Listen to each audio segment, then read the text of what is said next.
usted se mete profundo con Dios, mejor que un aplauso es contemplar al Señor, ¿correcto? Pero eso se va aprendiendo en el ejercicio de la adoración, ¿correcto? Y fíjese que usted hizo caso al pastor y mire cómo la unción se incrementó. ¿Sí me entienden? Les dije, no aplaudan, metan profundo, sigan profundo con Dios. Y la unción se disparó, ¿sí ven? Porque la unción está con los obedientes. ¿Amén o no? Díganle aquí a este lado, la unción está con el obediente. Con el sensible al Espíritu, amén. Bueno, hermano, vamos a la palabra del Señor, amén. ¿Quién está contento hoy? Amén, aleluya. ¿Tienen calor? Sí, pero lo aguantamos. El día que le toque predicar en Medio Oriente, 55 grados de temperatura, ¿cómo va a ser? Así es. Hay que estar hidratadito, ponerse el turbante y glorificar al Señor, ¿no? Porque ¿cómo más se hace? ¿Amén? Amén. ¿Alguno de aquí quiere ir a predicar a Medio Oriente? Hacen algunos... No es para pasear, ¿no? Para ir y predicar el Evangelio. Para cada quien Dios tiene su destino, ¿correcto? Para cada quien Dios tiene su cruz. Yo tengo la mía, es mi esposa que es de apellido Cruz. No, mentiras. Y lo curioso es que mi esposa se llama Luz Astrid Cruz. Entonces, si usted le pone la primera letra del primer nombre y la primera letra del segundo nombre, queda la Cruz de Gómez. O sea, es mi cruz. ¿No le parece curioso? Pero mire, yo quiero que usted entienda algo. Siempre que uno referencia a la cruz, uno dice, uy, sufrimiento, dolor. No hay que mirarlo de esa forma, ¿correcto? La cruz es el lugar de la victoria. La cruz es donde la carne muere para que el espíritu viva. Amén. ¿Usted qué quiere que resalten ustedes? ¿Su carne o su espíritu? ¿O el espíritu de Dios? El espíritu de Dios. Porque donde está el espíritu de Dios está Cristo. Dice la palabra de Dios, donde está el espíritu de Dios hay libertad. ¿Y quién es el libertador? Cristo. Entonces, si usted vive la cruz, usted va a menguar y Cristo va a crecer. Amén. Ahora, la palabra de hoy, la enseñanza de hoy tiene como título: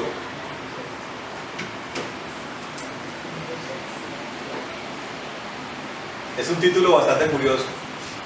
Me queda mirando de día. ¿Cuál es el título? El título se llama Déjese tragar por el pez.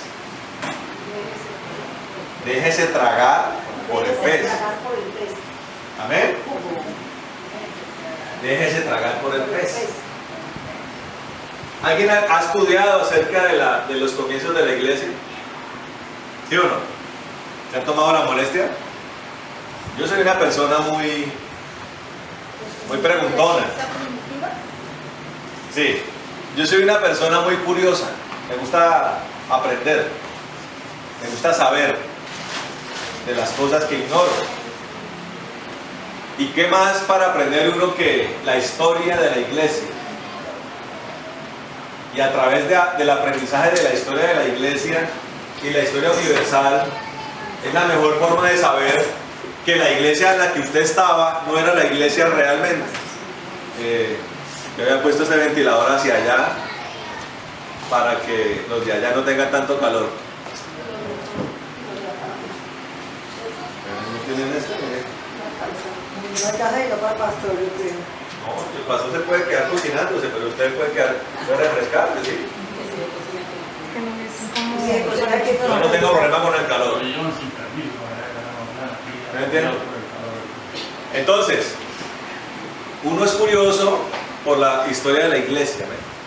Y la iglesia utilizaba un simbolito. ¿Cuál era?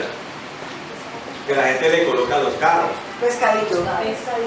Y muchas veces la gente le coloca las cosas los símbolos a las cosas sin saber qué significa. El pez. Ahora, resulta que ellos utilizaban el símbolo del pez para identificar quiénes eran los del camino, ¿sí? Que era el nombre con el que se referían a los cristianos primitivos. Después fue que se acuñó el nombre de cristiano, pero el nombre original era los del camino. Y ellos utilizaban una cruz, un pececito, porque resulta que la palabra pez en el latín viene siendo un acróstico acerca de las características del cristiano, ¿correcto? Pero curiosamente, en otro episodio de la palabra, hay la intervención de un pez. Y eso está en el libro del profeta Jonás, ¿correcto? Un pez que se tragó a Jonás. Pero quiero que le demos profundidad a esto. Y quiero arrancar por un pasaje que no está en Jonás, sino está en un libro más adelantico que Jonás, en el libro del profeta Miqueas.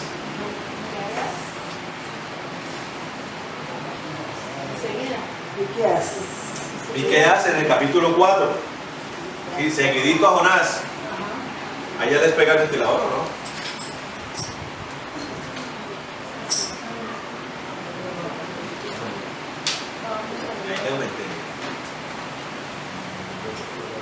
Capítulo 4. ¿Cómo quedaron? Allá atrás le han colocado su ventiladorcito. Miren. ¿Ya mejoró la cosa? Ah, bueno, me alegra mucho. Capítulo 4, ¿lo tenemos? De Miqueas. Sí, señor. Hay un título que dice acá. ¿No lo han encontrado todavía? Reinado universal de Jehová. Después de Jonás en el libro del profeta Miqueas, en el capítulo 4.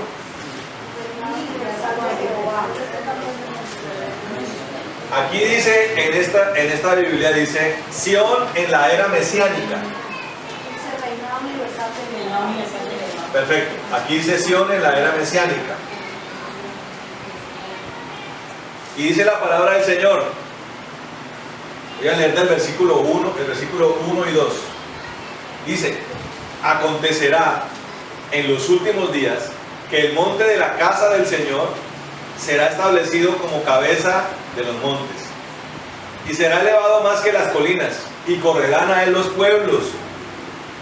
Muchas naciones vendrán y dirán, venid, subamos al monte del Señor y a la casa del Dios de Jacob, para que Él nos enseñe sus caminos.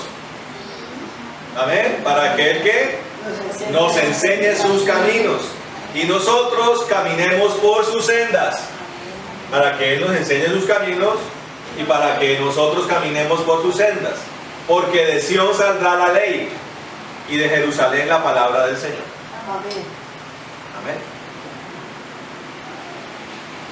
Ahora, me causa curiosidad que el profeta está utilizando el verbo a futuro. Dice, de él saldrá la ley. Yo le hago una pregunta a usted. Cuando el profeta escribió esto, ¿la ley de Moisés ya existía? ¿Sí o no? Sí. Claro que sí. Los profetas son posteriores a la ley. Amén. Si usted viniera el viernes, lo tendría más que entendido. Porque estamos viendo los comienzos de la era profética, ¿cierto, hermanas, que vienen los viernes? ¿Quién fue el primer profeta de la era profética? Samuel. Y cuando aparece Samuel, ¿ya estaba la ley? ¿Sí? De Moisés, sí. Pero aquí el profeta habla a futuro de una ley que va a aparecer. Y esa ley se llama Cristo. La gran dispensación que se llama Jesús. La dispensación de la gracia, que es superior a todas las cosas. Y como lo veíamos hace 8 días, es la gracia que es sobre gracia. O sea, una gracia superior a otra gracia que había venido a Israel por Moisés. ¿Se acuerdan que lo vimos hace 8 días? La gracia sobre gracia, la cual nos da a nosotros plenitud. Amén. O sea, entendíamos que el Señor Jesús nos da plenitud. Y estos versículos nos hablan de plenitud. Y la plenitud se resalta sobre todo en el versículo 2, cuando habla de un monte al que debemos subir. Amén. Ese monte no es un monte que quede acá en la tierra, porque si no, entonces cualquiera alcanzaría esa gracia. Y es una gracia que no es para cualquiera. El tabernáculo y posteriormente el templo de Jerusalén quedaban sobre un monte. Hoy los escombros que quedaron del templo de Jerusalén, que hacen parte de la pared de los atrios de los gentiles, que es lo que se conoce hoy como el Muro de los Lamentos, están sobre un monte. Pero no es ese monte al que se refiere el Señor.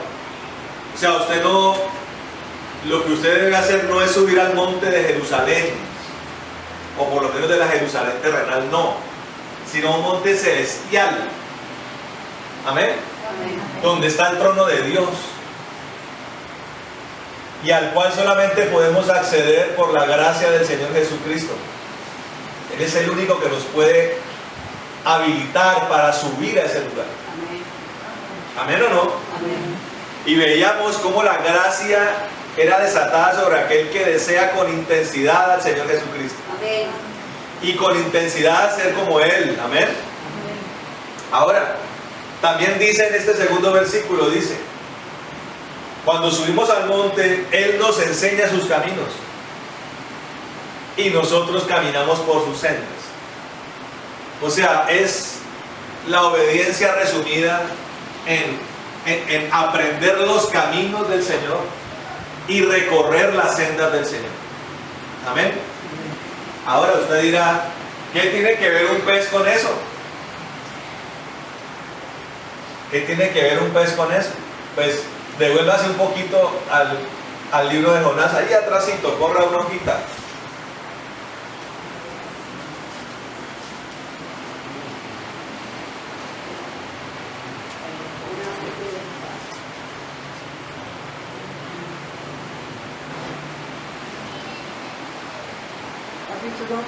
Capítulo 1. Pero no lo voy a leer todo porque nos demoramos mucho. Quiero que miremos el versículo 15, 16 y 17. ¿Sí? Dice: entonces levantaron a Jonás y lo echaron al mar, y el mar cesó de su furia. Y aquellos hombres temieron grandemente al Señor, le ofrecieron un sacrificio e hicieron votos. Pero el Señor dispuso un gran pez que se tragase a Jonás, y este estuvo en el vientre del pez 3 días y 3 noches. Jonás tenía una misión. Díganle que está al lado, misión. Que es algo que se utiliza mucho, ¿no? Es algo que se utiliza mucho en las congregaciones. La misión y la visión. Ambos lo analizaremos en esta predicación. Trataremos de analizar lo mejor posible lo que es misión y lo que es visión. ¿Correcto? Jonás tenía una misión muy concreta. Tenía que ir a Nínive y anunciarles que si en 40 días no se arrepentían, Dios los iba a destruir.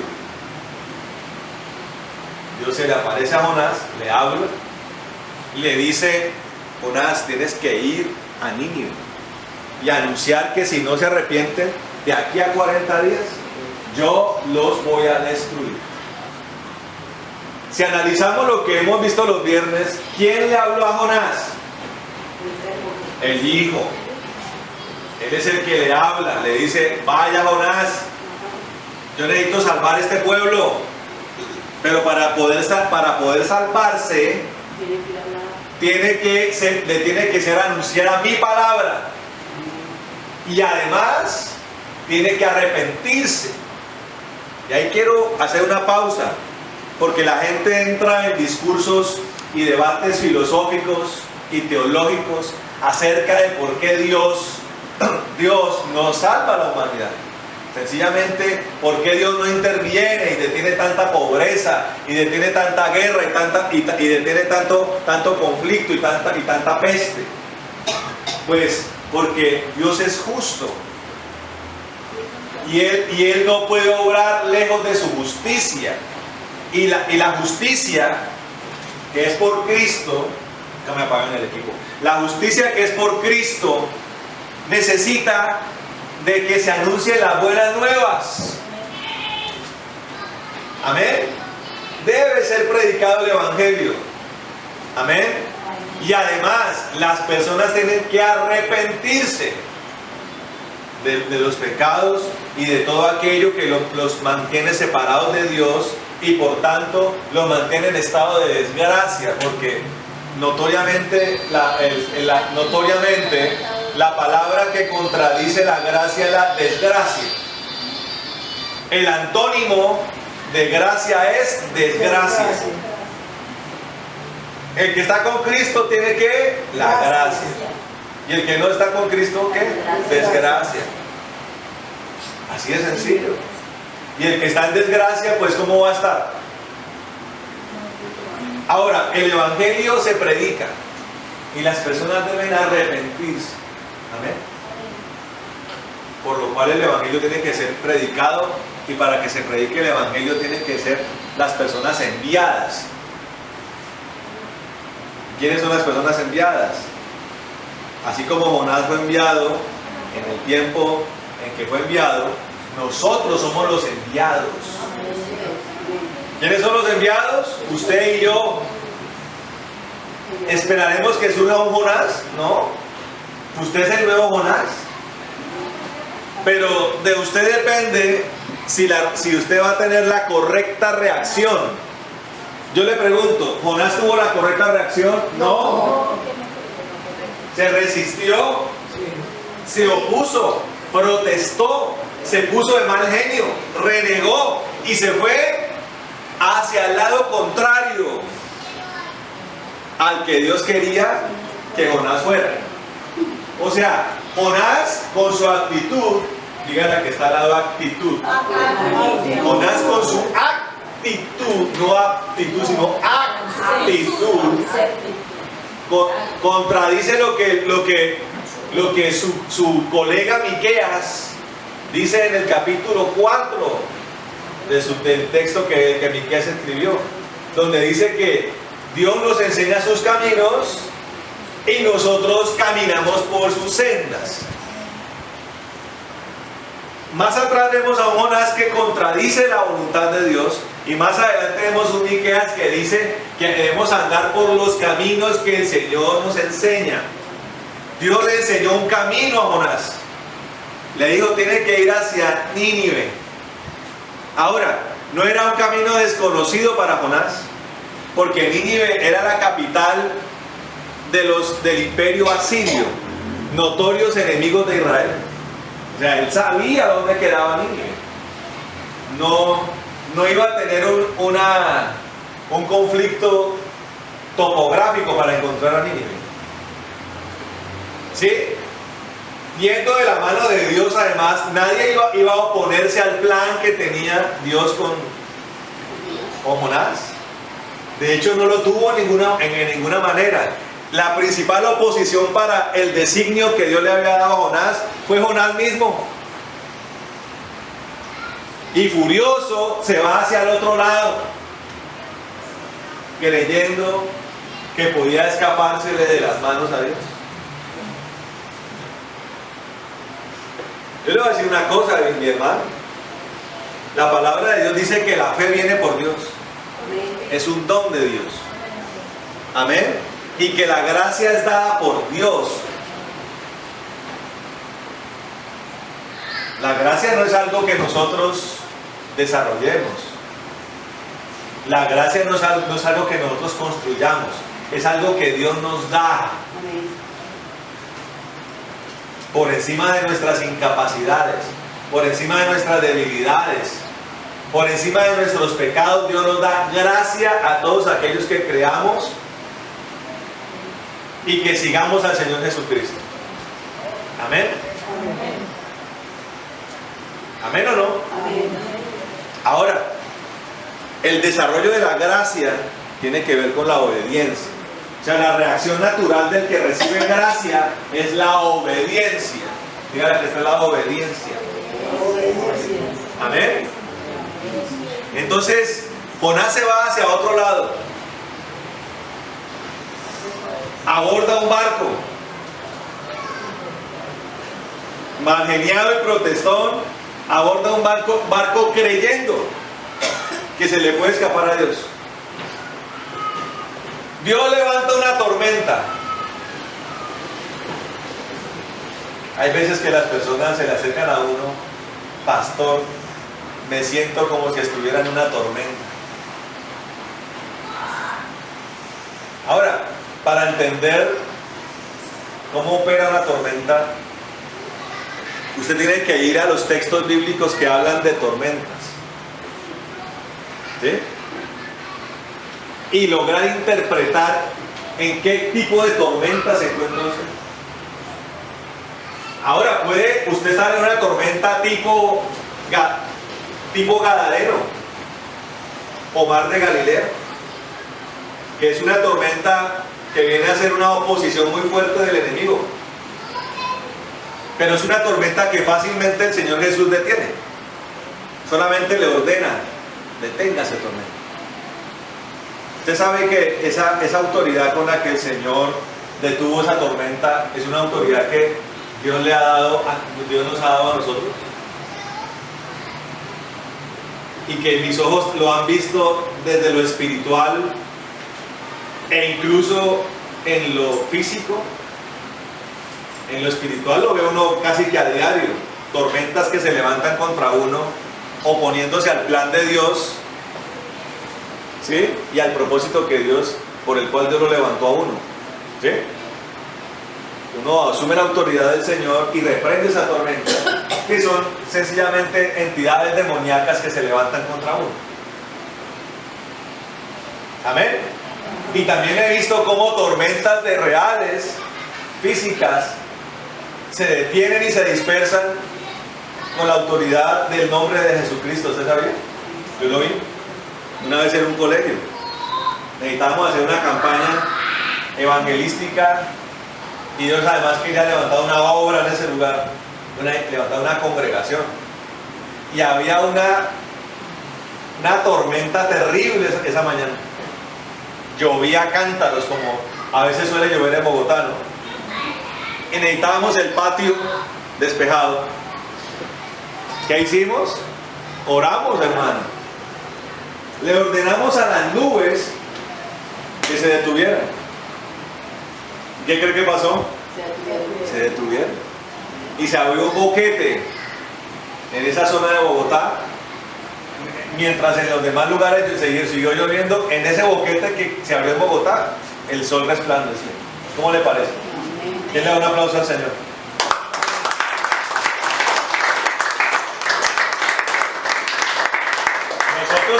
Nosotros sencillamente oramos y le creímos al Señor, y Él hizo. Usted solamente ora y crea, y el Señor hace. Amén. ¿Se está entendiendo? Este es un tipo de tormenta, pero esta no era la tormenta de Jonás. La tormenta de Jonás era algo que Dios mismo había originado, y con lo cual Dios le estaba enseñando a Jonás que él no podía burlarse de Dios. Dios hubiera podido levantarse otro profeta, sí, pero Dios tenía que enseñarle darle una lección a Jonás, de que cuando Dios le pone el ojo a uno no puede burlarse de Dios. Y Dios levanta una tormenta para trastornar ese barco y los que estaban en el barco. Ustedes se puede imaginar entonces ese barco, ese mar picado, con olas gigantescas, golpeando los materiales del barco, aterrorizando a los marineros, porque los marineros estaban como aterrorizados. Para que una tormenta aterrorice a un marinero es porque es una tormenta terrible, muy fuerte. Y ellos, en su ignorancia y pecado, invocaban sus dioses.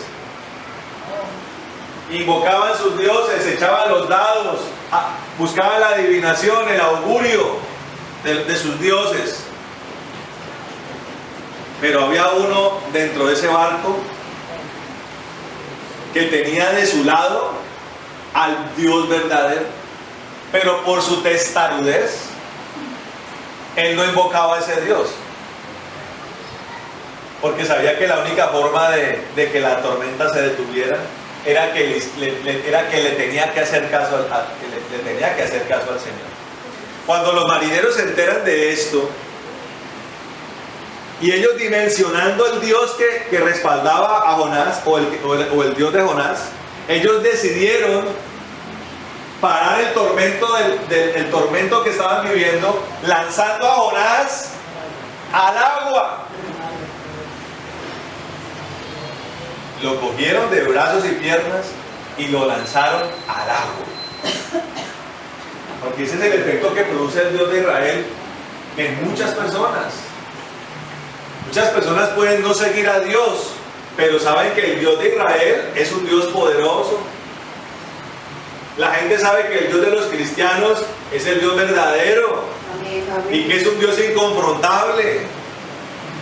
Y que no es muy buena idea meterse con los verdaderos cristianos porque son celados por Dios. ¿Usted sabía eso? Sí, amén. Le puede preguntarle a cualquier satanista. El satanista se mete con el cristiano recochón. Pero con el cristiano verdadero no puede ni tocarlo, no puede ni mirarlo, tiene que pasar derecho, porque se llega a meter con ese cristiano, Dios mismo lo va a defender. ¿Quién le da un aplauso al Señor?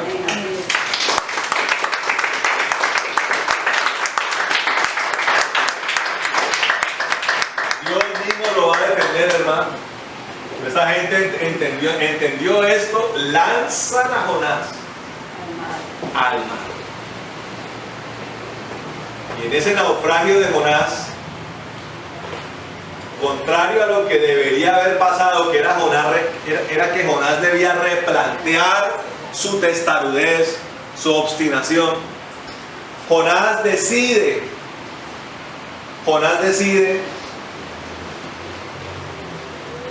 ahogarse en el mar. Primero muerto y hacerle caso a Dios. ¿Cómo le parece? Ahora, volviendo al tema de la tormenta, usted tiene que identificar en qué tormenta está usted, mi hermano. Primero, si está en una tormenta. Y si está en una tormenta, tiene que identificar si es una tormenta en la que el diablo lo está atormentando, que fácilmente invocando el nombre del Señor, es una tormenta que va a desaparecer. O está en una tormenta producto de su desobediencia a Dios. Que ahí la cosa se pone mucho más seria. Pero que igualmente sería solucionable en la medida en que usted decida obedecerle a Dios. O sea, si usted le está desobedeciendo a Dios y Dios ha traído una tormenta a su vida para hacerle entender que a Él no se le desobedece, eso va a pasar sencillamente en el momento en que usted le haga caso a Dios. ¿Está comprendiendo? Y no sea como Jonás. Sea como Jonás. Jonás se deja hundir en el mar. Dice: me voy a morir acá antes de ir a predicar a Nínive. Pero Dios en su infinita misericordia, obviamente una misericordia alimentada por el deseo del Señor de salvar esa ciudad. Y también por una misericordia que tenía por su siervo. ¿Qué hace el Señor? Ahí lo dice en el versículo 17, dice: pero el Señor dispuso un gran pez Dígale que está al lado un gran pez que se tragase a Jonás. Y este estuvo en el vientre del pez 3 días y 3 noches. Ahora, analicemos las características del pez. ¿Era un pez grande? Sí. Pero debía tener ciertas cualidades biológicas y anatómicas. La más importante de ellas era que era un pez que al tragarse a Jonás no le debía producir daño. O sea, no podía ser un gran tiburón. Porque un gran tiburón lo que hace con la persona es que partirla, matarla, despedazarla. Ahora usted se puede poner muy, muy científico, pero no hay ningún pez que pueda hacer eso. Hay peces grandes. Hay uno que se llama el tiburón ballena, por ejemplo. O el tiburón peregrino, que son grandes tiburones que no tienen dientes, porque comen plancton. No sé si haya sido un tiburón peregrino o un tiburón ballena, no lo sé. O un ser que fue creado para ese momento. Porque Dios es poderoso, Él puede hacer eso. Pero el caso fue que apareció un pez con una anatomía muy especial, no solamente para no lastimar a Jonás, sino para resguardarlo durante 3 días y 3 noches. Amén. Ahora, así como hay varios tipos de tormentas mencionadas en la Biblia, el asunto de los 3 días y las 3 noches es mencionado en el libro de Jonás y también es referenciado ¿por quién? Por el Señor Jesucristo. El libro de Jonás y la referencia del Señor son las dos únicas partes donde se habla de 3 noches y 3 días. ¿Sí? Los judíos demandaban señal, las personas le demandaron señal al Señor. Y Él solamente dio una, hizo referencia a una, acerca de que el Hijo del Hombre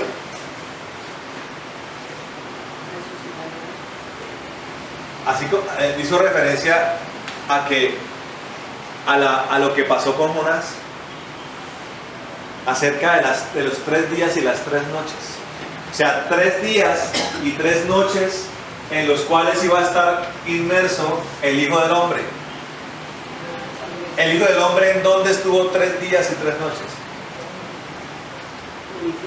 En el fondo, en las profundidades, en el Hades.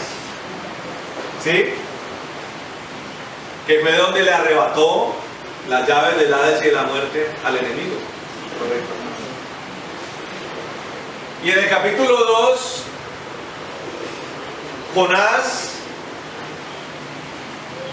empieza a tener una actitud profética, que algunos dicen es una profecía acerca de lo que el Señor padeció en las profundidades de la tierra durante 3 días y 3 noches. Leámoslo rápidamente. Dice: y desde el vientre del pez oró Jonás al Señor su Dios y dijo: desde mi angustia invoqué al Señor y Él me respondió. Clamé desde el vientre del Seol. Yo le hago una pregunta: ¿estaba en el Seol Jonás? No. ¿Dónde estaba Jonás? ¿Y por qué dice que estaba y por qué dice que estaba en el vientre del Seol? ¿Qué está pasando con Jonás ahí?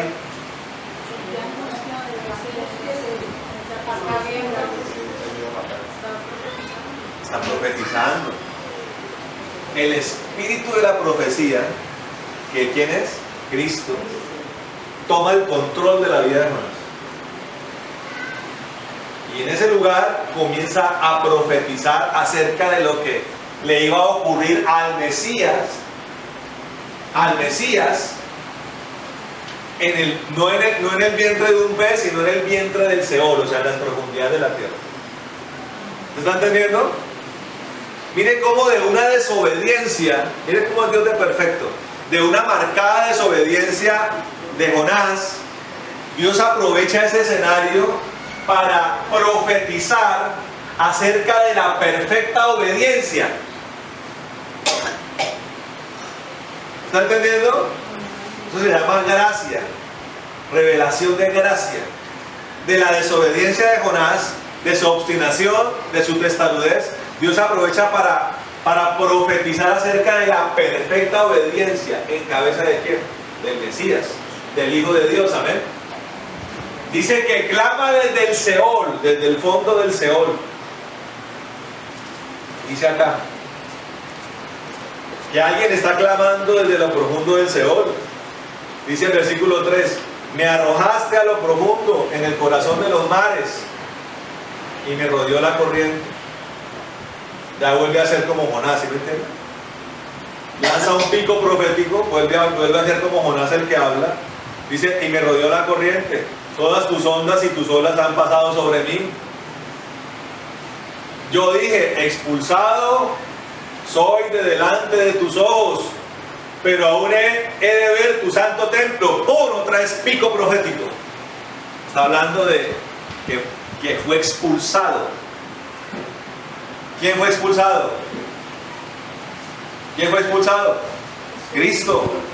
¿Fue expulsado de dónde? De la gloria del Padre, para andar en medio de pecadores, para morir por pecadores, para padecer por pecadores, para andar en medio del infierno. ¿El lugar del Señor es el infierno? No, Él tiene un trono en el cielo, pero por causa nuestra, para salvarnos a nosotros, fue expulsado de la gloria, ¿correcto? Pero Él dice allí, pero aún he de ver tu santo templo. ¿Quién está hablando allí? Cristo. Habló Cristo, después habló Jonás, después habló Cristo. ¿Me está comprendiendo? Las aguas me han envuelto hasta la garganta. Otra vez Jonás, el agua que se le metía al tiburón ballena, donde estaba metido él. Me rodeó el abismo. Uy, el abismo es sinónimo del mar, pero también es sinónimo de lo infernal, de lo que está en el fondo de la tierra. Las algas se enredaron en mi cabeza. ¿Y quién está hablando? Jonás. Porque ¿qué algas rodearon al Señor en el infierno? Entonces, en medio del agobio de Jonás, el Señor Jesucristo habló. Pero ahora no vea a Jonás, véase usted. Y entienda que el cristianismo verdadero es trastornador. Pero quiero que tengan en cuenta esto que voy a decir. Pero es trastornador en primera medida para usted. Y no solamente es trastornador para usted, sino que debe ser trastornador para usted. O sea, el primer trastornado debe ser usted. Y como esa es la forma de vivir el verdadero cristianismo, de vivir la cruz, son muy pocos los que soportan el verdadero cristianismo. Claro, por ahí muchos dicen, es que somos los trastornadores del mundo. Pero para ser el trastornador del mundo, el primer trastornado debe ser usted. Por eso Dios, como que cuando Dios se le aparece a uno, como que lo revuelca, como que lo sacude, como que uno se ve en medio de una tormenta, como que uno se ve en medio de un terremoto, y es que es Dios desbaratando los viejos cimientos de su vida. Ese no es un momento para salir corriendo, sino que usted debe ser inteligente para comprender que usted debe permitir que Dios haga eso en usted. Eso me hace acordar de dos muchachas que llegaron cuando estábamos reunidos en el apartamento.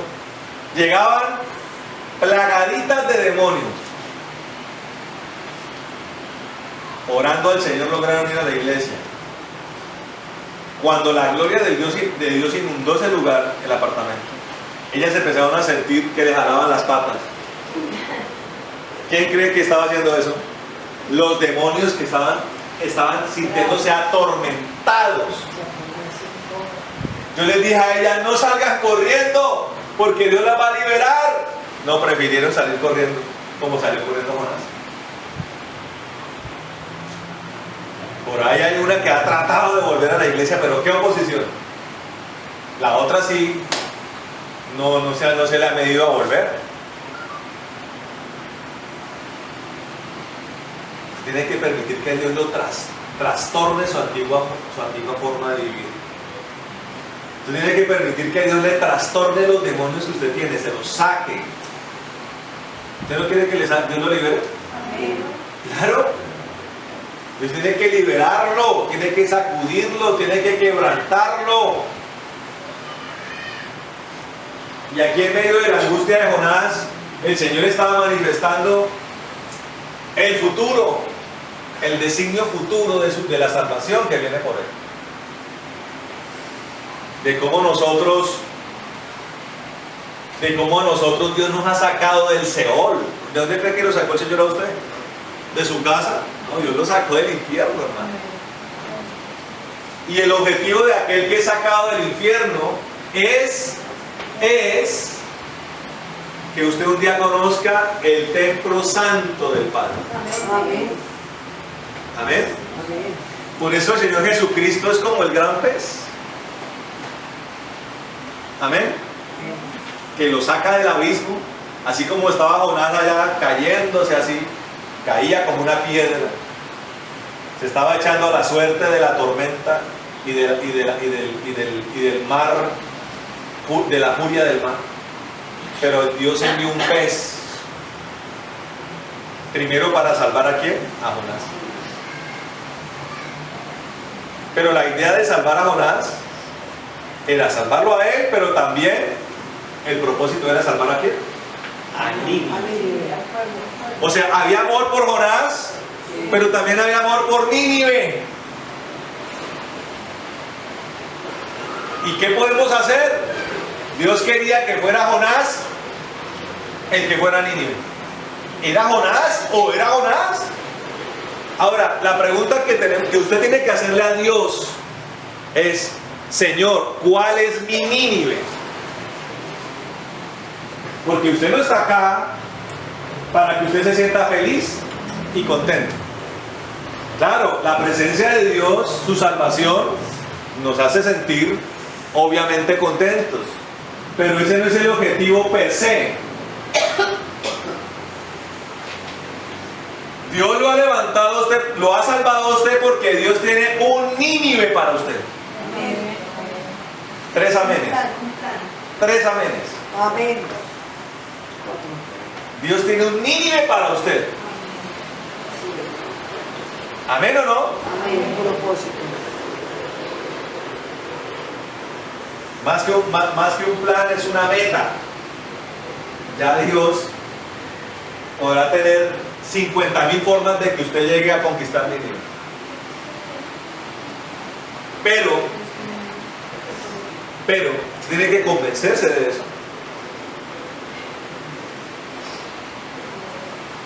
Y segundo, tiene que hacerlo de la forma correcta.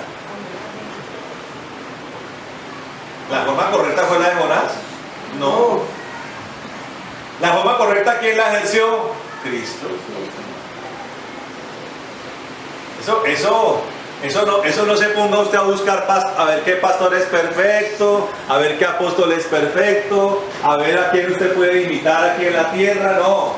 Sus ojos puestos deben estar puestos ¿en quién? En Cristo, quien hace todo perfecto.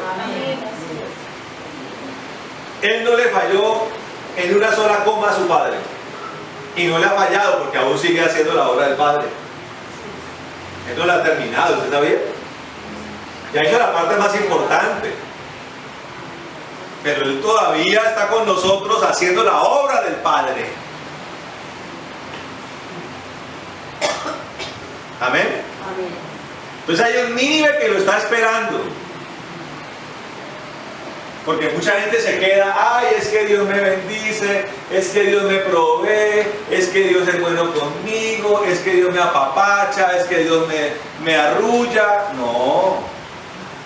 Dios tiene un Nínive para usted. Claro, Dios lo apapacha a uno, ¿sí o no? ¿Sí? ¿Lo consuela? Sí.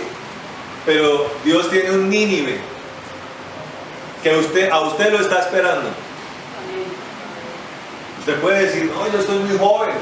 Usted puede decir, no, yo estoy recién casado. Usted puede decir, no, es que tengo hijos. Ay, no, es que ahora tengo nietos. Ay, es que estoy muy viejo. Le puede decir todo lo que quiera, pero Dios tiene un Nínive para usted. Amén.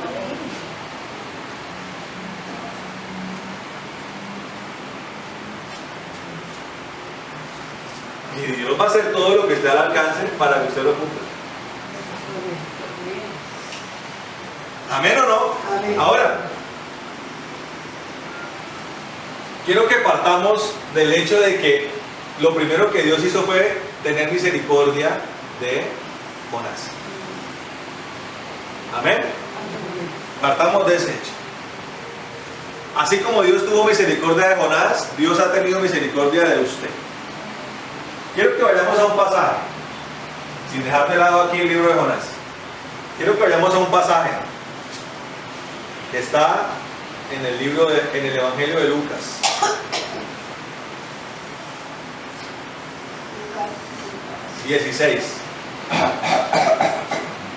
Lucas 16, ya les digo el versículo. Ya les digo el versículo.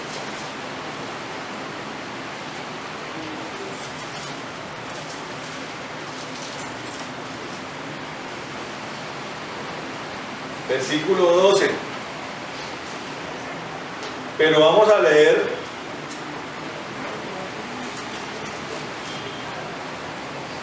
vamos a leer solo el versículo 12. Dice: y si en lo ajeno no fuisteis fieles, ¿quién os dará lo que es vuestro? Voy a repetirlo.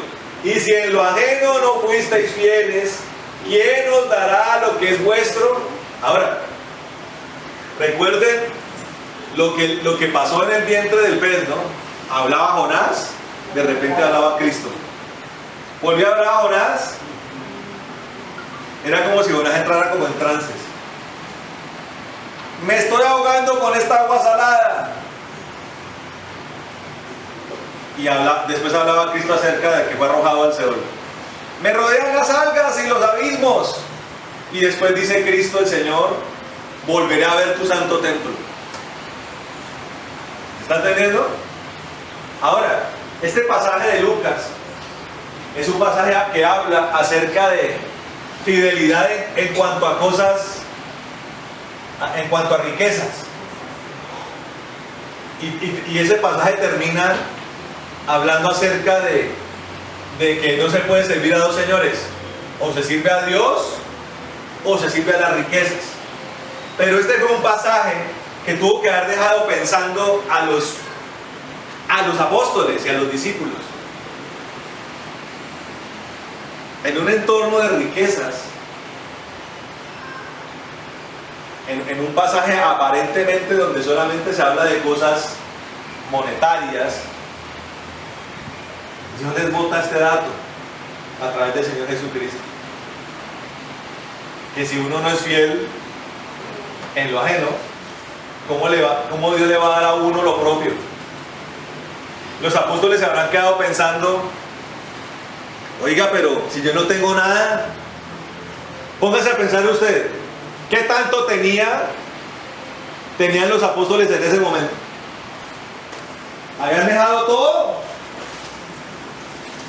Dejaron trabajos, dejaron familias, dejaron negocios, andaban con una bolsita, con un par de muditas, ¿detrás de quién? De alguien que decía ser el Mesías, el Hijo de Dios. Pensaron: ¿será que debo ser fiel a mi alforja? Claro, ellos pensaban en términos financieros. Pero yo le digo una cosa, dígale a que está al lado: el Señor Jesús es profundo, diga. El Señor Jesús es profundo. El Señor Jesús es profundo.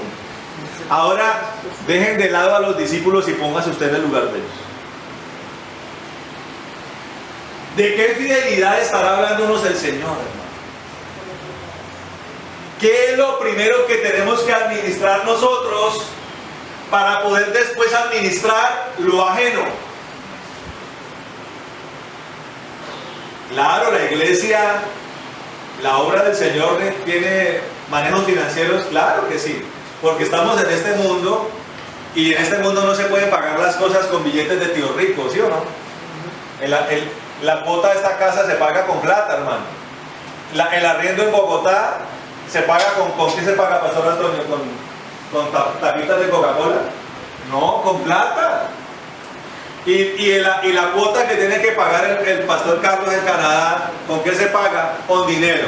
Allá, lo que pasa es que allá se pagan dólares canadienses. Aquí se pagan pesos colombianos. ¿Quién provee eso? El Señor. Y Dios tiene una forma muy concreta, muy práctica de que manejemos nuestras finanzas, que está en la cartilla, que espero usted ya se la haya leído y estudiado. Pero Dios nos invita a algo más profundo, hermano. ¿Qué es lo primero que tenemos que administrar nosotros para que después podamos administrar lo ajeno? ¿Cuál es el gran sueño del Señor? ¿Cuáles son los tesoros que Dios anhela en el cielo? Las almas, hermano. Nuestras almas, sí. Entonces, ¿con qué debe usted ser primero fiel para después ir por su Nínive? No me están entendiendo. Me lanzan clichés. No, piense un poquito más. ¿Con qué tiene usted que ser primero fiel para después ir por las almas de su Nínive? Con la iglesia, Con su propio cuerpo y su propia alma. Guardando su corazón. Sí, guardando la salvación. Guardando uno la salvación. Guardando el templo de Dios, que es este cuerpo. Y guardando el alma que no le pertenece a usted. Este cuerpo y esta alma le pertenecen a Cristo. Él ya pagó el precio. Él ha dicho, esto me pertenece a mí. Por eso murió en la cruz, por eso descendió al Seol, reclamó las llaves del Hades y de la muerte para decir, esto ya no le pertenece a Satanás, ahora ni siquiera le pertenece a Clemencia, me pertenece a mí.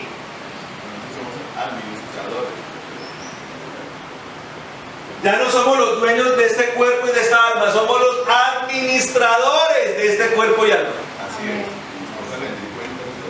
Y Dios dice, bueno, ahí se la dejo. Tiene que administrármela. Un día voy a venir. Un día voy a venir y voy a mirar qué hizo con ese cuerpo y con esa alma.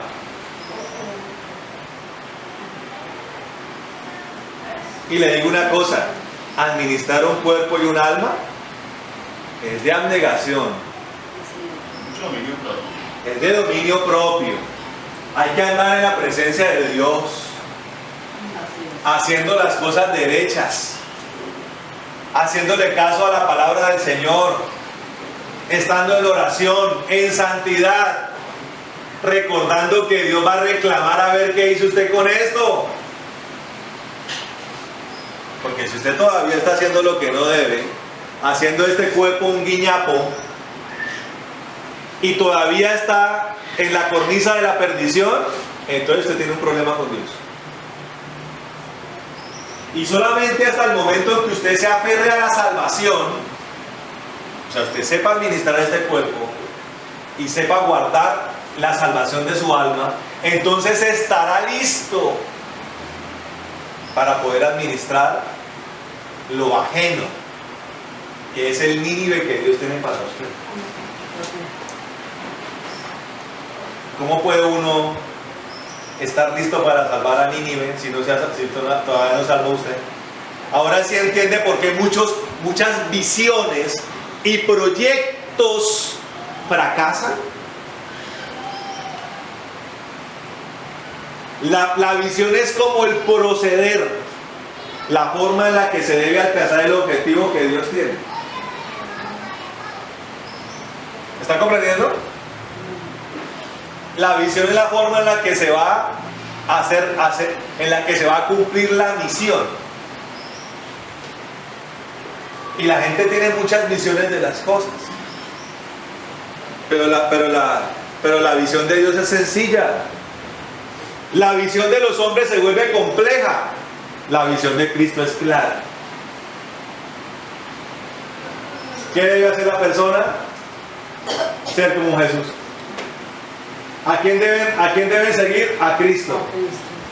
¿Qué debe hacer la persona? Lo que hace Cristo. ¿Amén o no? ¿Y a quién tiene de aliado para que así sea? Al Espíritu Santo. ¿Eso es cristianismo? Sí, eso es cristianismo. Esa es la forma en la que usted asegura la salvación. Pero si hace como Jonás, para el otro lado. Oiga, ¿qué está haciendo? No, aquí tratando de ser cristiano. Hombre, ya la palabra de Dios dice que no debe andar en borracheras. ¿No está muy clara la palabra? ¿Qué hace chupando cerveza todavía? Está en rebelión contra Dios. ¿Qué hace tragando pornografía en la internet? Está en rebelión contra Dios. ¿Qué hace pispeando mujeres que no son su esposa? O pispeando hombres que no son su marido. Deje de hacer lo que no le agrada al Señor. Deje de andar en contravía a la voluntad de Dios. Uno le pregunta a la gente, ¿usted quiere ser usado por Dios? ¡Aleluya! Pero hace todo lo contrario a lo que Dios ordena, hermano. ¿Qué horas pasa? Y la gente, como tiene su propia visión, está perdida, genera un proyecto personal acerca de cómo se deben salvar las almas. Pues sencillo, hermano, está perdida tanto el alma de la persona como el alma de las que supuestamente está yendo a salvar. Por eso las iglesias están atestadas de gente perdida.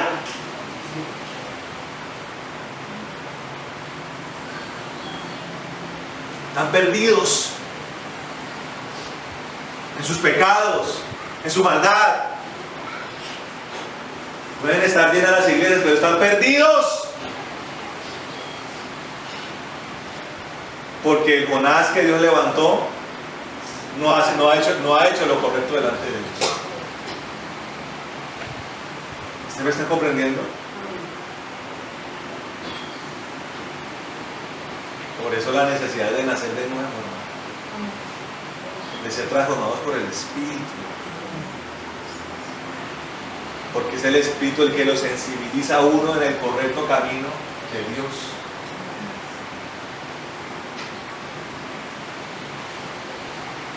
Mientras el Espíritu esté con usted, usted va a ir por el camino correcto. Dígale a la que está al lado, no resista al Espíritu. No resista al Espíritu. ¿Amén o no? Oiga, ¿cuántas veces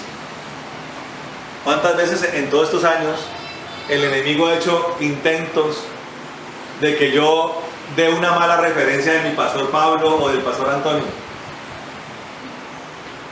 ¿Cuántas veces cree que he caído en eso? Ni una vez. ¿Y sabe quién lo hace en mí? El Espíritu Santo. Me cierra la boca.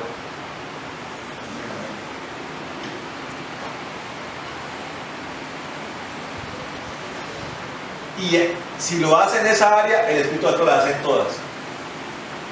Va uno como a prender el televisor y si el Espíritu Santo no quiere, no lo prende. ¿Usted lo está comprendiendo? No es solamente leer la Biblia y tratar de cumplir lo que allí dice, no, usted necesita el Espíritu Santo. Y Él lo va guiando por ese mapa que se llama la Biblia. Cuando usted viene a mirar, usted está cumpliendo a cabalidad lo que la Biblia dice. Y Señor, bendito seas. Y usted adquiere la sensibilidad que Jonás no tuvo.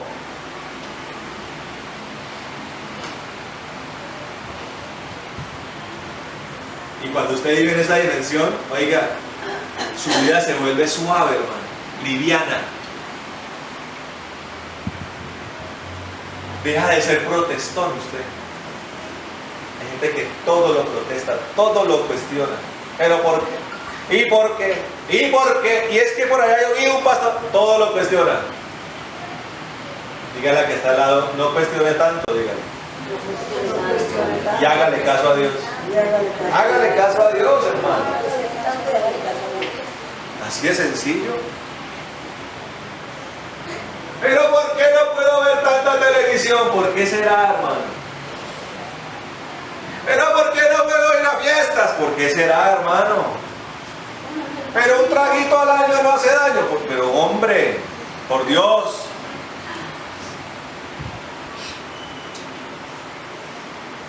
¿Se está comprendiendo? Pero no, porque no puedo ser como el mundo, porque usted no está hecho para eso. Amén. El precio que pagó el Señor ha sido muy alto, hermano, como para que usted ande desperdiciando las cosas. Primero su alma, hermano. Tengo que agarrarme de Cristo, ¿eh? Amén. Tengo que seguirlo a Él. Que tengo que dejarme llevar por el río del Espíritu. Y cuando usted ya esté afianzado, su casa esté construida sobre la roca, entonces ahora Dios dice, bueno, vaya para Nínive. Amén. Yo estoy en un punto, hermano, en donde Dios ya hace rato me mandó a mi Nínive. Y al pastor Antonio también. ¿Usted en qué punto está? ¿O está yendo hacia Tarsis? Todavía va camino a Tarsis. Yo le pregunto, hermano. Algunos de los que yo veo acá van rumbo a Nínive. Amén. Ah, los veo. Cuidado, porque si se bajan de ese barco, de ese pez, y van otra vez para Tarsis, es como si no hubieran hecho nada. Así es. Pero hay algunos otros que van para Tarsis y están en medio del barco como Jonás. Porque es que lo impresionante de Jonás era que estaba en la tormenta y Jonás era ¡bum! ¡Plan! ¡Prom! Oiga, ni siquiera se alteraba Jonás. Era tan conchudo que ni se alteraba. Pero estaba en medio de la tormenta, hermano. Está soltando bien relajado. ¿Me está comprendiendo? La vida hecha añicos. Finanzas destruidas, vida espiritual destruida, matrimonio acabado, negocios vueltos nada, ministerio ni sabe para qué Dios lo llamó. ¿Y por qué esto? Porque le pasa lo de Jonás, va para Tarsis.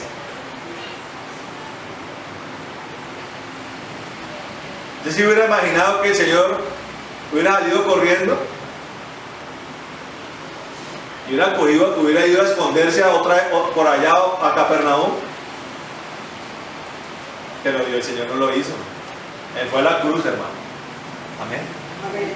Fue al Seol y sabía que iba a ser resucitado desde el Seol. Y su sacrificio y resurrección ha salvado a la humanidad. Amén. ¿Está comprendiendo? Es el tiempo, hermano, en el que tiene que afianzarse con Dios. Déjese conducir. Déjese tragar por ese pez llamado Cristo. Y déjese llevar al lugar a donde Dios lo quiere. Eso es cristianismo. Esa es la voluntad de Dios. Perfecta, soberana. Y es además lo que de verdad va a traerle paz a su vida. Y alegría y gozo. Sí, así es. Yo no me puedo imaginar para qué más puedo andar viviendo en esta tierra, hermano. Se lo aseguro que no existe un solo proyecto en este momento de mi vida que pueda colindar con lo que Dios me ha mandado.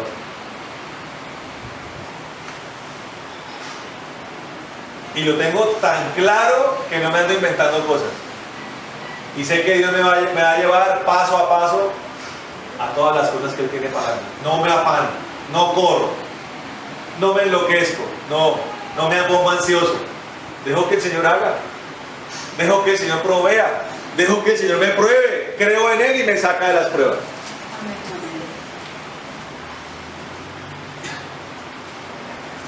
Y así como yo, tiene que hacer usted, hermano. Y entender los tiempos de Dios. Este año trae nuevos vientos, hermano. He sentido en mi corazón una vez más que tenemos que orar por Medellín. ¿Cómo le parece? Sí, amén.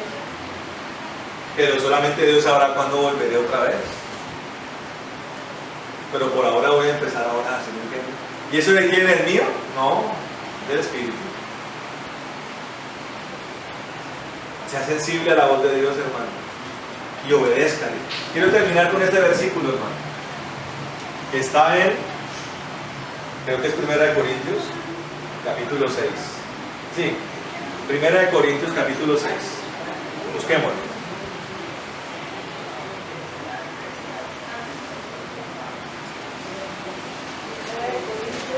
Capítulo 6.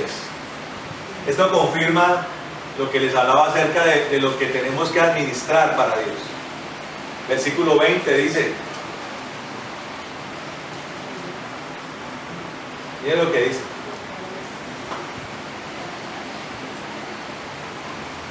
Voy a leer el 19 y el 20. Dice, ¿o no sabéis que vuestro cuerpo es templo del Espíritu Santo, que mora en vosotros, el cual tenéis de Dios y que no sois vuestros? Aquí está diciendo el cuerpo, ese cuerpo que usted tiene y esa alma no le pertenecen a usted. ¿Cómo le parece? Dice, pues habéis sido comprados por precio, por tanto glorificad a Dios en vuestro cuerpo. ¿Quién dice amén? Amén. ¿Quién le da un aplauso al Señor?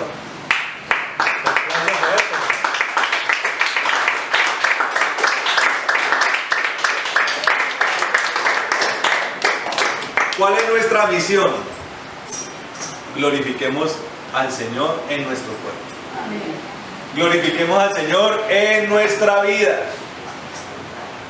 Y glorificado el Señor en nuestra vida, vayamos por los perdidos. Amén. Porque por los perdidos van los testigos. ¿Quiénes son los testigos? Los que caminan con Cristo. Y como todo es como un círculo, ¿y quiénes son los que caminan con Cristo? Los que glorifican a Dios en sus cuerpos. Amén. Pongámonos de pie, hermano. Vamos a orar.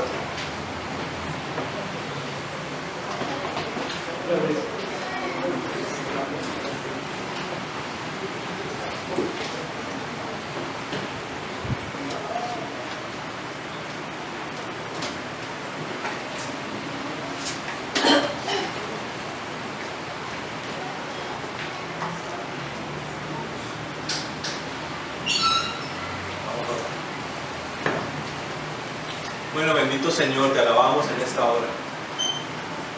Te glorificamos, Dios, en este momento, Señor, en el nombre de Jesús de Nazaret. Señor, gracias te doy por este pueblo, Señor, que hoy ha venido a este lugar, Señor. Y ha escuchado esta palabra, Señor, y ha estado en tu presencia, Señor. La vitalidad de la palabra de vida ha venido a nosotros, Señor, y ha entrado a nuestros corazones. Y ha entrado a nuestras mentes, Señor, renovando nuestro entendimiento, ayudándonos a entender a la palabra con mucha más profundidad, Señor, logrando escuchar, Señor maravilloso, las acentuaciones del Mesías en la palabra, Señor, de cómo en medio de ese discurso acerca de las riquezas y del servicio a Dios, tú le hablaste a los apóstoles, Señor, acerca de una fidelidad que había que tener, Señor.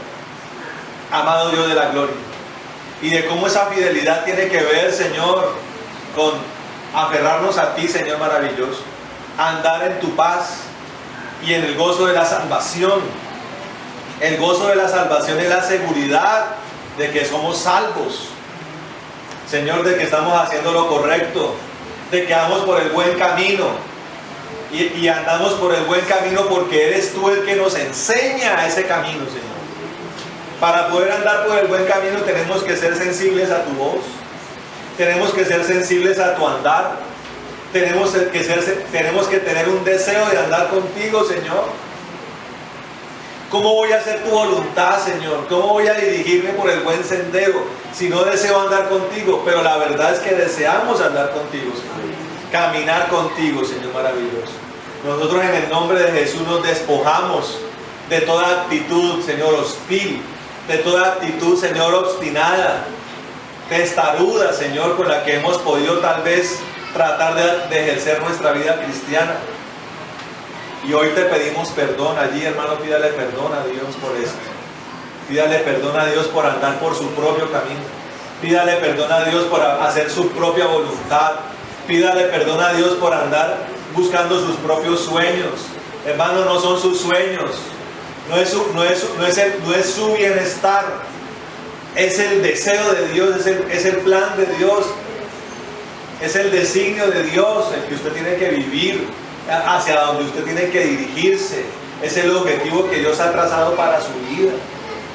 Por eso la vida de Jonás era amarga, por eso la vida de Jonás era un hombre de un carácter equivocado. Porque Jonás iba hacia Tarsis cuando debía estar viajando hacia Nínive. Repita conmigo, hermano. Padre mío, en el nombre de Jesús, yo te pido perdón por haberme dirigido hacia lugares diferentes a los que tú tenías para mí.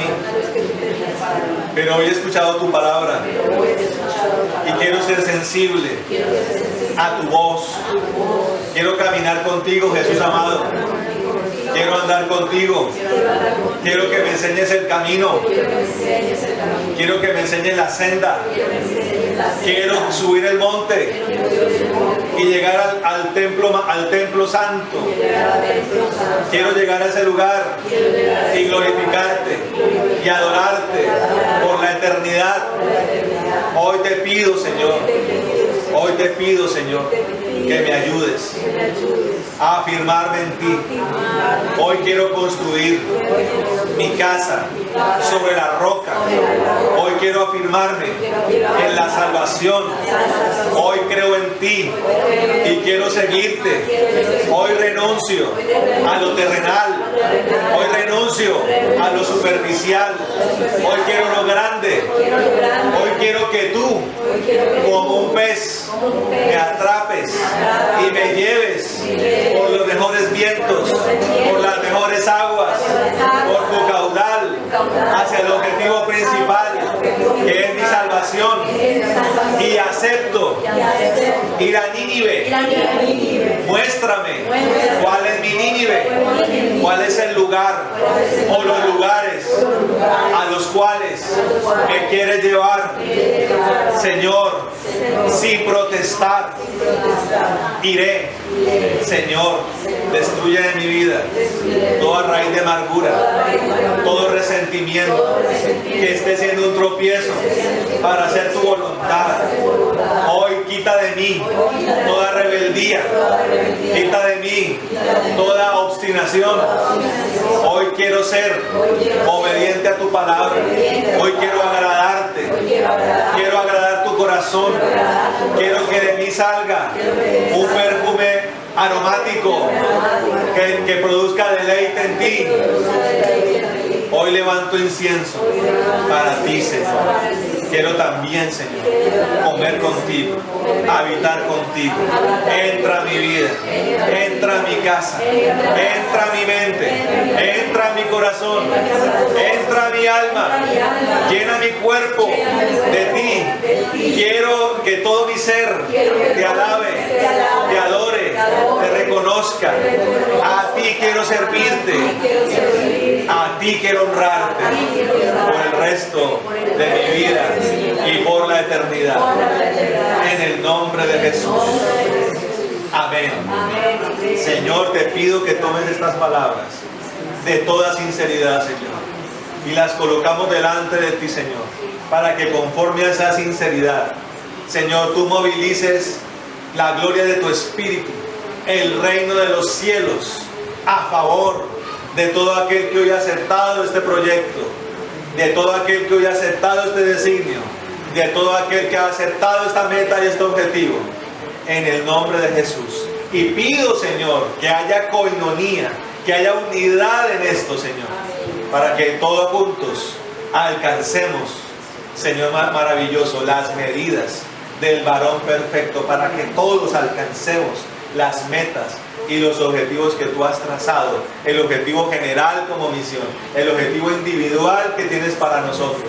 Muéstrale a cada uno de ellos el Nínive que tienes para ellos, en el nombre de Jesucristo, Señor, y que ellos lo cumplan a cabalidad. Y pido, Señor, que ninguno se pierda, sino que todos accedan a la vida eterna. En el nombre de Jesús. Rompe todo obstáculo, rompe toda cadena. Señor, en el nombre de Jesús. Y así como los apóstoles entraron al Señor a tu presencia con la frente en alto, nosotros también con satisfacción de la obra cumplida y del deleite que queremos producir en ti, lo hagamos un día. Señor, y si por alguna razón no alcanzamos a ver tu llegada y nos llamas a tu presencia, estemos preparados. Pero si estamos destinados, Señor, a ver tu venida, estemos también listos para el día del arrebatamiento. En el nombre de Jesús. Amén y amén. De un aplauso al Señor.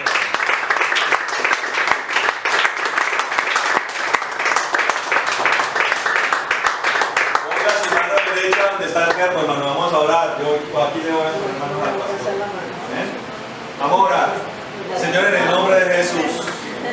En el nombre de Jesús de Nazaret, escrito está en tu palabra, Señor, que por la llaga del Mesías somos nosotros sanados y curados. Ahora mismo, Señor, te pedimos en el nombre de Jesús, que donde haya puesta la mano derecha, Señor, donde se esté ministrando cada cuerpo, allí se desate sanidad en el nombre de Jesús. Nosotros desalojamos, Señor, enfermedad de los huesos, desalojamos enfermedad de la sangre, desalojamos enfermedad de los cuerpos, de los órganos, en el nombre poderoso de Jesucristo. Ahora mismo son destruidas todas las enfermedades por el poder de tu llaga en el nombre de Jesucristo. Señor, donde se necesite regeneración, trae regeneración. Donde se necesite órganos nuevos, trae órganos nuevos. Señor, desatamos sanidad en los cuerpos, perfecto funcionamiento de todo lo que tú has creado, Señor, en el nombre poderoso de Jesucristo. Y donde se necesita energía, proporciónala en el nombre de Jesús. Donde se necesita fuerza, proporciónala en el nombre de Jesucristo, Señor. Sana las mentes, sana los corazones, sana las almas, sanidad mental, sanidad emocional, sanidad física, en el nombre de Jesús. Y toda enfermedad queda clavada en la cruz del Calvario, y todo espíritu queda atado y echado al abismo en el nombre de Jesús, para tu gloria y honra. Amén y amén. Un aplauso fuerte.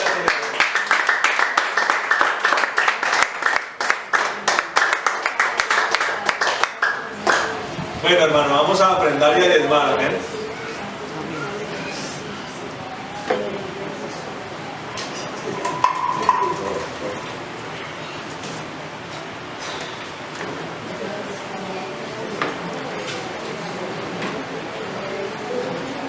Está más que ahí. Si está un sobre, levante la mano, hermano.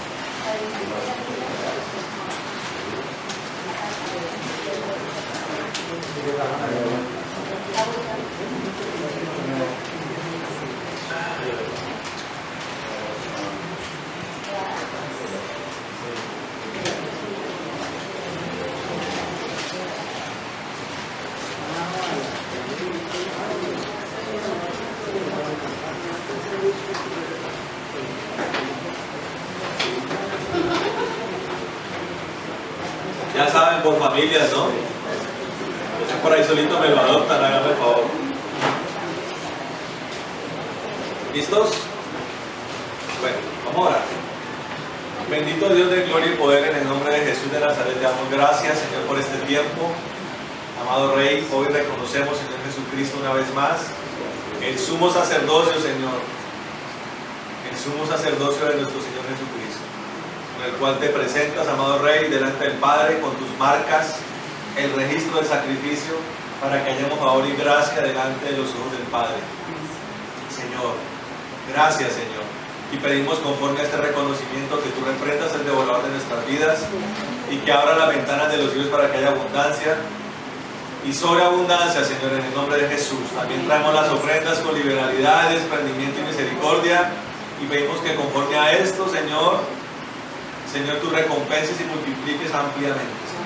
Bendecimos las cosechas, bendecimos las tierras, bendecimos los ganados, bendecimos, Señor, los negocios, bendecimos los trabajos, bendecimos el fruto de las manos, bendecimos el fruto del conocimiento en el nombre de Jesús, bendecimos los hogares, bendecimos las despensas, bendecimos los lagares, los graneros, bendecimos las mesas en el nombre de Jesús. Ahora mismo, Señor, bendecimos a todo el pueblo, Señor, que no haya justo desamparado, un hijo de justo que bendiga pan y que seamos prosperados en todo como nuestra alma prospera. En el nombre de Jesús. Amén y amén. Hermano, puede pasar a presentar su diezmo y su ofrenda.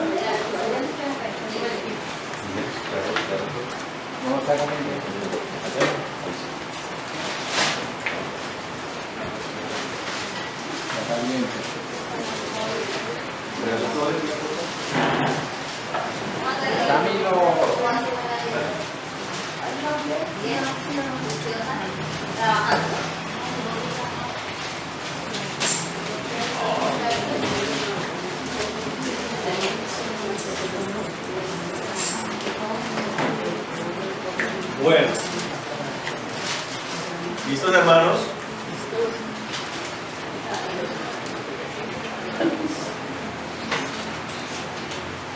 Cumpleañeros, venga Eduardo, orar por Eduardo. ¿Quién más cumplió esta semana? ¿Nadie más? Ya voy.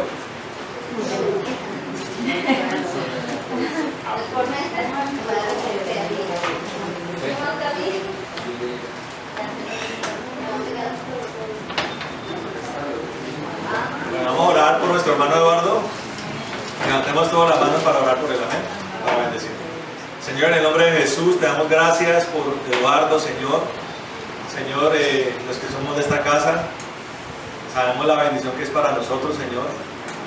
La calidad humana que tú le has dado a él, Señor, la dadivosidad, Señor, esa forma que él tiene para estar pendiente cuando uno está enfermo, cuando uno lo ha necesitado. Él siempre ha estado pendiente de nosotros, Señor. Y con mucho agradecimiento nosotros lo bendecimos, Señor, maravilloso. Gracias por este varón, por su familia, por su esposa, Señor, por sus hijos, sus hijas, sus hijos, sus nietos, a toda esa descendencia, esa estirpe que tú le has dado, lo bendecimos. Y especialmente lo bendecimos a él en su onomástico, su cumpleaños, Señor. Señor, que este sea un año muy especial para él, Señor, de dádivas del cielo y también de cosas que él te ha pedido a ti, Señor, de respuestas para su vida, de liberación, Señor, de cadenas rotas, de procesos cumplidos. Señor, yo te pido que lo lleves de gloria en gloria en su vida, Señor. Y que todo lo que él haga de corazón sincero le sea multiplicado 1000 veces más en su vida. En el nombre de Jesús, bendecimos sus manos, bendecimos sus pies, bendecimos su mente, su corazón, su alma, su cuerpo, Señor. En el nombre de Jesucristo, Señor. Que él prospere en todo como su alma prospera. Y oramos como lo hizo Javes, que tú lo bendigas, que ensanche su territorio, que tu mano esté con él y lo libres de todo mal para que no lo dañe. En el nombre de Jesús. Levante las manos.